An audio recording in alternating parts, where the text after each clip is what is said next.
Le 24 septembre dernier, lors du conseil municipal de Sevran, les membres du Renouveau à portée de main ont révélé à l'ensemble du conseil, ainsi qu'aux Sevranais visionnant la séance sur YouTube, des documents confirmant un mensonge du maire de Sevran Stéphane Blanchet à la justice, ainsi qu'une pratique s'apparentant à de la discrimination à l'encontre d'un Sevranais. En effet, dans sa gestion du bâtiment communal situé au 8 rue Pierre Brossolette, dans le quartier Rougemont, M. Blanchet a procédé à l'expulsion des occupants de l'immeuble en octobre 2019, mais pas toujours de façon irréprochable. L'avocate de M. Blanchet a effectivement transmis aux membres du RPM de nombreux documents compromettants, dont un dans lequel il est mentionné. Madame est dans la même situation que M. Mais s'agissant d'une famille avec des enfants mineurs, la ville souhaite trouver une solution de relogement. La discrimination consiste à traiter des personnes dans une situation identique de manière différente. Ne sommes-nous pas dans ce cas de figure ? Le fait de ne pas avoir d'enfants légitimerait-il le fait de ne pas octroyer à un citoyen son droit à la sûreté, contrairement à une mère avec des enfants ? Dans ces documents remis aux membres du RPM, on trouve également deux documents qui, mis ensemble, démontrent la façon éhontée dont le premier magistrat de la ville a opéré pour obtenir judiciairement l'expulsion d'une famille avec 4 enfants. On constate en effet qu'en date du 10 septembre 2019, M. Blanchet s'adresse au préfet de la Seine-Saint-Denis en ces termes.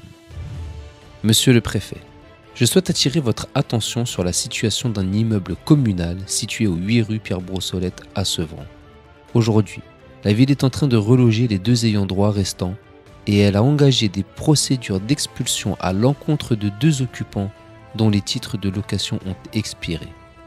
Il est indispensable que ces procédures d'expulsion puissent être menées dans les meilleurs délais afin de permettre à la ville de murer complètement ce bâtiment.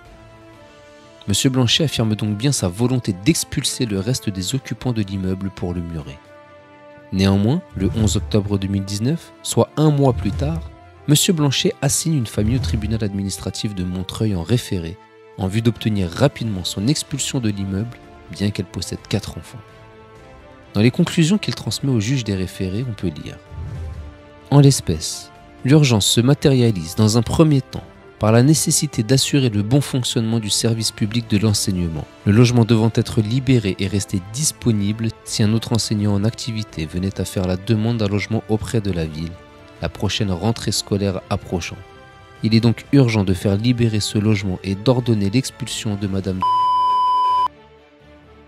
Comment M. Blanchet peut-il prétendre devant la justice vouloir expulser une famille pour loger un potentiel enseignant alors que sa volonté exprimée au préfet était de murer le bâtiment 1 mois au préalable?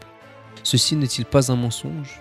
L'avocate de M. Blanchet qualifierait ces faits d'escroquerie au jugement, délit passible de 5 ans d'emprisonnement et 375 000 € d'amende, majoré à 7 ans d'emprisonnement et 750 000 € d'amende lorsqu'il est commis par une personne chargée d'une mission de service public, comme cela est le cas pour M. Blanchet. Avant d'interpeller le maire sur ces éléments lors du conseil municipal, les membres du RPM lui avaient envoyé un courrier demandant des éclaircissements sur le devenir du 8 rue Pierre Brossolette et de ses anciens occupants. Le RPM étant habitué au mépris de M. Blanchet vis-à-vis de leur interpellation, mais également celle formulée par de nombreux citoyens, ils avaient pris soin de prévenir cette absence de réponse en ces termes. Monsieur le maire, je vous remercie de bien vouloir m'apporter des éclaircissements sur les questions posées dans le présent courrier. Si toutefois je n'en obtenais pas, je vous les poserai lors du prochain conseil municipal afin que les Sevranais puissent avoir des réponses sur la gestion de leur patrimoine communal et sur la situation des Sevranais en état de précarité sociale.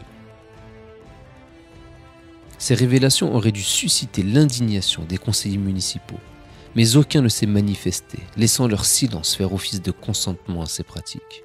À moins que certains n'aient pas osé se manifester publiquement mais n'en pensent pas moins.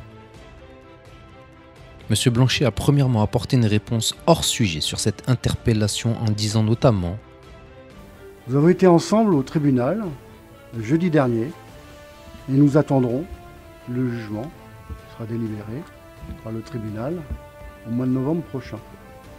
Je ne vous demande pas de répondre à ce que je dis là, je ne souhaite pas engager de polémique. » La procédure citée par M. Blanchet est une procédure pour diffamation, ce qui n'a absolument rien à voir avec les faits mis en lumière qui interpellent sur une potentielle discrimination ainsi qu'une escroquerie au jugement. En disant qu'il ne souhaitait pas de réponse, le maire perquisitionne ainsi le débat démocratique et prive les citoyens sevrannés d'un contradictoire sur des accusations pourtant très graves. Puis, M. Blanchet, mécontent de cette interpellation, a même coupé le micro de M. Jousse pour que les téléspectateurs ne puissent pas entendre la suite du débat. Monsieur Blanchet, merci à vous. Non, pour conclure, c'est moi qui conclue, monsieur Jousse. C'est bon. C'est bon, monsieur Jousse. Merci, monsieur Jousse. Vous n'avez pas à perturber la séance, s'il vous plaît. Monsieur Jousse. Mais le RPM avait une nouvelle fois anticipé cela et enregistré ce que M. Blanchet a tenté de taire ce soir-là. Vous tolérez qu'on vous mentionne des faits tels que ceux-là, mais ça ne vous offusque pas que le premier magistrat de la ville mente à la justice. M. Jousse précise qu'il aurait préféré que M. Blanchet réponde au courrier envoyé pour éviter ce genre de scène au sein du conseil municipal. Si vous aviez daigné répondre aux mails que je vous ai envoyés, je ne vous aurais pas interpellé de la sorte ce soir. Voilà la conception de la démocratie de M. Blanchet, qui prétendait pendant la campagne électorale être pour la transparence, la vérité, la solidarité, etc. Visiblement, il prône ces valeurs lorsqu'elles sont à son avantage, mais les envoie aux oubliettes lorsque sa personne est directement impliquée. Dans le journal de la ville annonçant l'installation du nouveau conseil municipal, il disait pourtant « Aux élus de l'opposition municipale, je veux vous dire mon respect et combien je considère votre rôle important. Le pluralisme politique contribue au débat et garantit le caractère démocratique de nos institutions. Je poursuivrai le dialogue nécessaire pour nos prochaines séances, mais je ne tolérerai aucune entorse au respect mutuel que nous nous devons toutes et tous. » Bizarrement, le travail de ce qu'il qualifie comme opposition n'est pas considéré. Le dialogue n'existe pas, seul le mépris est de mise. Soit-il une opposition comme il en a souvent eu, à savoir conciliante et fermant les yeux, même en cas de manquement avéré, une opposition prête à retourner sa veste pour le rejoindre et obtenir des postes lorsque l'occasion se présente? Est-ce là sa conception de la démocratie? A-t-il un problème avec les vérités le concernant? Il est également affligeant de constater qu'aucun autre groupe d'opposition ne se soit manifesté face à ces accusations. Serait-il lui aussi solidaire de ces pratiques? La question se pose véritablement. Quoi qu'il en soit, les membres du RPM feront le nécessaire pour aider à la manifestation de la vérité et alerter le procureur de la République sur ces faits, sachant que la complicité est punie de la même peine que l'auteur. La démission de M. Blanchet a été demandée, mais il n'a pas l'air de prendre conscience de la gravité des faits qui lui sont reprochés. Certaines figures politiques ont démissionné pour bien moins que cela, comme des homards par exemple. Face à un mensonge à la justice, les Sevranais toléreront-ils que leur premier magistrat reste en poste? Vous pouvez voir le déroulement de cette intervention sur la page YouTube de la ville de Sevran, dans la vidéo du conseil municipal du 24 septembre 2020, à 30 minutes et 54 secondes, puis à la 49e minute et 7 secondes. À très bientôt pour le renouveau.